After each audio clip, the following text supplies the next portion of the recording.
torpaqların Rusiyada qalması ilə bağlı sənədə imzasın. Çünki hər bir dövlətin konstitusiyasında əks olunub suverenlik və ərazi məsələləri və onların da güzəştə gedilməsi, dəyişdirilməsi mütləq referendum yolu ilə həll olunmalıdır. Çünki konstitusiyaya dəyişiklik olunmalıdır. Amma bugün Ukraynada konstitusiyaya ilə bağlı referendum keçirilməsi qeyri-mümkündür. Ərazinin müəyyən hissəsi işğaldadır, müəyyən hissəsində döyüşlər gedir.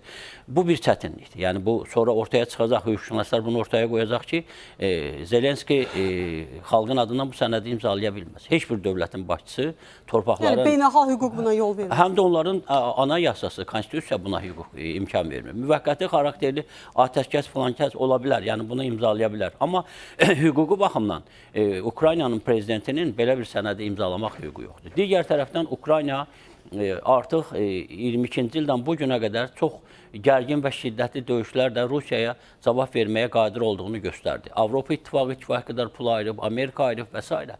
Amma indi proseslərin bu anında Trump'ın sülh planı ortaya atılanda nə baş verir? Yəni onda belə çıxır ki, bugünə qədər Ukraynanın vermiş olduğu qurbanlar hamısı bir mənasız yerə ölmüşlər və bunu xalq da soruşa bilər. Eyni zamanda Putin də həmən vəziyyətdədir. Çünki Putin də nəsə əldə etmək üçün daha çox şərtlərini irəli sürür və daha çox əldə etmək istəyir ki, ona da sabah ictimai rəydə suallar veriləndə və bu itkilər, bu 100 minlərlə insan nədən ötürü ölürdü, hansı idi sənin qarşıya qoyduğun məqsəd və nəyə nail oldun, bu da çətindir. Ona görə dövlət başçıları hazırda çətin durumdadır. Yəni Putin və sonda Zelenskinin imzalayacağı və əgər imzalayacaqlarsa sənədin Amerikada hazırlanması hələ o demək deyil ki, bu iki ölkə arasında sülh danışıqları reallaşır və sabah sülh olacaq. Mən əslində sülhün yaxın zamanlarda bərqərar olmasını görmürəm. İlk öncə atəşkəsdən söhbət gedə bilərdi.